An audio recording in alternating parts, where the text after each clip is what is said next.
नमस्कार and I welcome you all to world affairs. मैं हूं प्रशांत धवन। नाउ भारत ने एक बहुत ही बड़ा स्टेप चला है। इंडिया ने इनवाइट किया है पाकिस्तान को और बाकी बहुत सारे और कंट्रीज को भी for a very important meeting on the issue of Afghanistan. देखिए, अफगानिस्तान तालिबान से संभल नहीं रहा, एक के बाद एक वहां पर बॉम्ब ब्लास्ट हो रहे हैं, सिक्योरिटी सिचुएशन वर्सन होती जा रही है। तो इंडिया ने बिल्कुल सही टाइम पे यहाँ पर डिसीजन लिया है कि अब टाइम आ चुका है कि एक इंडिया सेंटर्ड यहाँ पर मीटिंग होनी चाहिए। हम यहाँ पर जो सेंट्रल एशियन कंट्रीज़ हैं, तजिकिस्तान, उसके अलावा इवन रशिया को भी यहाँ पे हम इनवाइट करेंगे और ऑफ कोर्स पाकिस्तान को इनवाइट करना बनता ही है क्योंकि ये बहुत ही बड़ी एक बॉर्डर शेयर करते हैं अफगानिस्तान के साथ। और ये बात एक्चुअली पाकिस्तान ने कन्फर्म कर दी है कि इंडिया की तरफ से इनके जो NSA हैं, national security adviser Moeed Yusuf, उनको इनवाइट आया है कि ये ज्वाइन करें न्यू दिल्ली में एक meeting on the issue of Afghanistan. हालांकि मैं ये बोल दूं कि अभी तक जब मैं वीडियो रिकॉर्ड कर रहा हूं, पाकिस्तान ने कंफर्म नहीं करी है ये बात कि ये लोग मीटिंग अटेंड करेंगे या फिर अटेंड नहीं करेंगे। अगर अटेंड करते हैं तो ये कई सालों में पहली बार हम देखेंगे कि पाकिस्तान के जो NSA हैं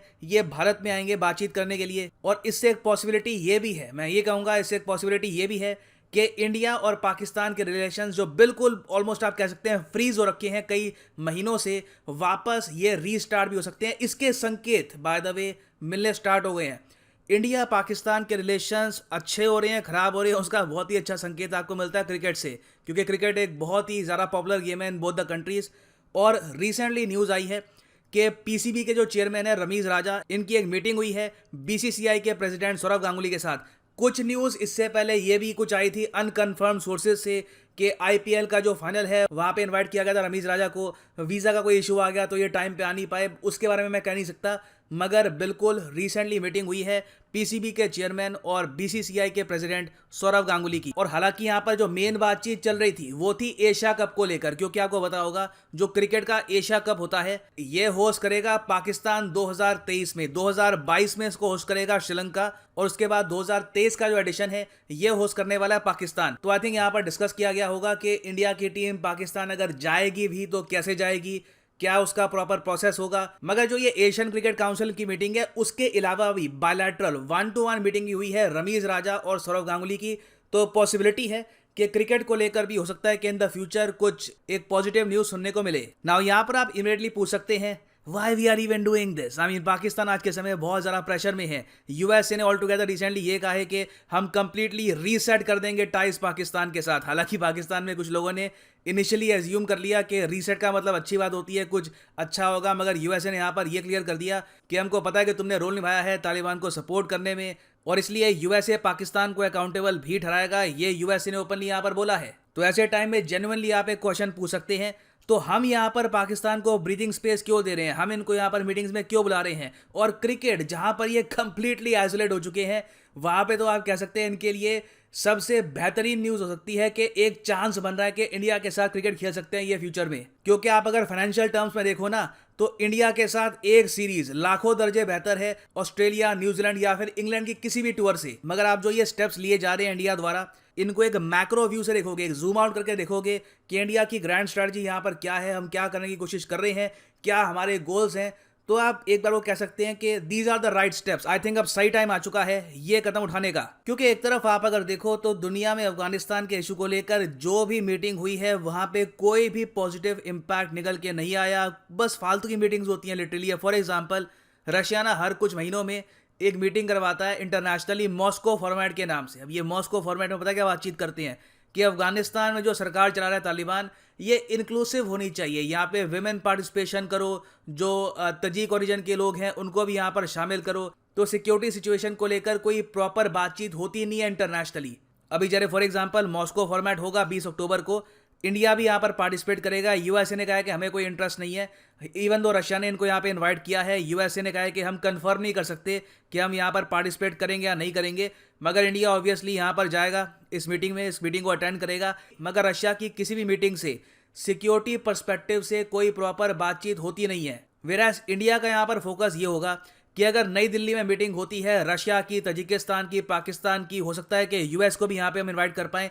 इंडिया एक्चुअली एक ब्रिज बन सकता है, क्योंकि आज के समय बहुत कम देश हैं जहाँ पर USA और रशिया के रिप्रेजेंटेटिव्स दोनों आकर बातचीत कर सकते हैं अफगानिस्तान के इशू को लेकर। तो इंडिया अगर इस इशू पे बातचीत करवाता है तो हमारा सोल फोकस होने वाला है आतंकवाद, रेडिकलाइजेशन। हमारे प्राइम मिनिस्टर कह चुके हैं एससीओ की मीटिंग में रिसेंटली कि अफगानिस्तान में रेडिकलाइजेशन फैलनी नहीं चाहिए। मगर अभी के लिए क्या हो रहा है, जो आप न्यूज़ लगातार सुन रहे हैं, एक के बाद एक बॉम्ब ब्लास्ट हो रहे हैं। जो शिया कम्युनिटी है, माय गॉड, लगातार उनकी जो मॉस्क्स हैं वहां पे अटैक किए जा रहे हैं एक के बाद एक। तो बिल्कुल रेडिकलाइजेशन का जो गढ़ है अफगानिस्तान बनता जा रहा है। तो एक टाइम पे आकर इंडिया को स्टेप लेना होगा कि हम पाकिस्तान के साथ बात करें और जो रीजन में और कंट्रीज हैं उनके साथ बात करें कि एक प्रॉपर सिक्योरिटी का फ्रेमवर्क बनाया जाए, जिससे फ्यूचर में जो आतंकवादी हमले हैं उनको हम रोक पाएं फ्रॉम अफगानिस्तान। ना यहाँ पर आप कह सकते हैं ठीक है, मीटिंग जस्टिफाइड है, समझ में आता है, मगर क्रिकेट पे बातचीत क्यों हो रही है? सीधा सीधा यहाँ पे लग रहा है कि इंडिया की कोशिश की जा रही है, इंडिया की तरफ से कोशिश है कि थोड़ा सा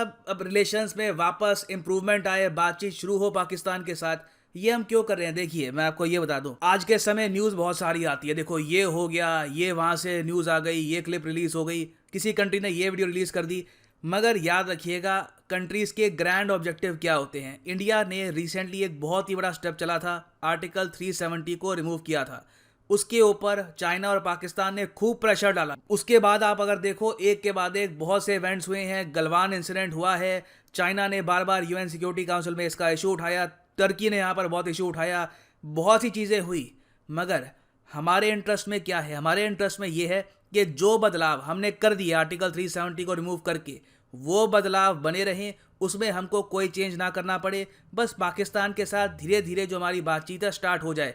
इंडिया के लिए मैं कहूँगा सबसे बड़ी जीत होगी, और मेरे ख्याल से ये जीत काफ़ी हद तक पॉसिबल लग भी रही है कि पाकिस्तान के साथ बातचीत रीस्टार्ट हो जाए, ट्रेड नॉर्मलाइज हो जाए, और हमने जो यहाँ पर आर्टिकल 370 रिमूव किया है वहाँ पर भी कोई बदलाव वापस हमको नहीं करने पड़े, और उसी की तरफ हम धीरे धीरे यहाँ पर जाने की कोशिश कर रहे हैं। ज़रूरी नहीं है कि एक बार आपने एक जीत हासिल कर ली, बड़ी जीत हासिल कर ली, तो उसके बाद लगातार आप जीतते ही रहोगे। काफ़ी बार एक बड़ी जीत के बाद विश्राम लेने में कोई प्रॉब्लम नहीं है। आई थिंक एक बहुत ही अच्छी स्ट्रैटेजी होगी, एक ग्रैंड स्ट्रैटेजी होगी इंडिया की कि आने वाले 4-5 साल के लिए बहुत अच्छे रिलेशंस हम रखें पाकिस्तान के साथ। कोशिश तो एटलीस्ट हम यहाँ पर कर ही सकते हैं। फिर उसके बाद जब 2030 आएगा, 2028 के आसपास जब हम पहुँच चुके होंगे, हमारी इकोनॉमी और लेवल पर होगी, जियो पॉलिटिक्स और काफ़ी हद तक बदल चुके होंगे, तब देखेंगे कि पीओके को लेकर आगे क्या स्टेप्स उठाने हैं हमको। जो बाकी स्टेप्स हैं हम बाद में ले सकते हैं। तो अभी के लिए मैं ये कहूँगा it is a great decision by India. एक बार को तो मैं यहाँ पे ये भी कहूँगा कि अगर मान लो पाकिस्तान रिजेक्ट भी कर देता है इस मीटिंग को, कहते हैं कि अब नहीं आ रहे, नो प्रॉब्लम, 2-3 महीने बाद फिर इन्वाइट करो, कभी तो बातचीत होगी, कभी तो यहाँ पर दोनों कंट्रीज फिर से एक जो इशू है उसको आगे बढ़ाएंगे। तो अगेन ये मैं कहूँगा एक बहुत ही अच्छा स्टेप है इंडिया का। और क्रिकेट को लेकर पाकिस्तान वैसे ही काफ़ी हद तक आइसोलेट हो गया है। अगर क्रिकेट की जो लॉलीपॉप है हम इनको देते हैं और उसके बदले में ये इंडिया के साथ बातचीत करना स्टार्ट कर देते हैं, तो वो भी मैं कहूँगा एक बहुत ही अच्छा स्टेप होगा फ्रॉम इंडियन पर्सपेक्टिव। और फाइनली यहाँ पे मैं आपसे पूछूंगा आपका ओपिनियन, क्योंकि आपका ओपिनियन मैं हमेशा पूछूंगा। मैं कमेंट सेक्शन हमेशा ओपन रखूँगा, चाहे कोई आलोचना करने वाला हो, कोई प्रशंसा करने वाला हो, the comment section is open for everyone. यहाँ पे आप लिख सकते हैं कि आपके हिसाब से ये स्टेप एक अच्छा डिसीजन है, या फिर आप मानते हैं कि नहीं, मैं बस यहाँ पर ये मानता हूँ कि अभी के लिए पाकिस्तान के साथ बातचीत नहीं करना चाहिए। जब भी हम स्टार्ट करते हैं बातचीत कुछ ख़राब होता है, तो लिखिएगा इसके बारे में, मैं जेन्युइनली जानना चाहूँगा यहाँ पे आपका ओपिनियन। नाउ फाइनली यहाँ पर मैं ये भी ऐड कर दूँ कि अगर आप यूपीएससी एग्जाम के लिए प्रॉपरली प्रिपेयर करना चाहते हैं लाइफ में एक बार, तो अनअकैडमी का जो कॉम्बो पैकेज है ये आप कर सकते हैं परचेज। सीधा जाओ कॉमेंट सेक्शन में, यहाँ पे आपको मिलेगा ये लिंक, इस लिंक पे क्लिक करके आप परचेज कर पाएंगे ये यूनिक कॉम्बो पैकेज, जिसके अंडर आप UPSC prelims, mains and optional तीनों की ही तैयारी कर सकते हैं इन अ सिंगल परचेज। ये सारे जो कोर्सेज हैं अलग अलग, आप अगर परचेज करते हो तो आपको 10 to 15,000 रुपीज़ एक्स्ट्रा पे करने होंगे ऑन अनअकैडमी। मगर कॉम्बो पैकेज में आपको सेविंग मिलती है, उसके ऊपर एडिशनल डिस्काउंट भी लगेगा अगर आप यहाँ पे यूज़ करते हैं प्रोमो कोड PD10। तो अगर आप एक कॉलेज स्टूडेंट हैं, आपके पास अभी एक टाइम है कि 2 से लेकर 3 साल का भी टाइम है, एक प्रॉपर अटेम्प्ट दूंगा 2023-24 में यूपीएससी का, तो you can buy the 36 month course as well. मगर जो प्राइस लिखा है यहाँ पर, don't pay this price, use the code PD10 and the prices will fall. So इसी नोट के साथ ये यहाँ पर वीडियो का अंत। Thank you for listening and as always God bless you all.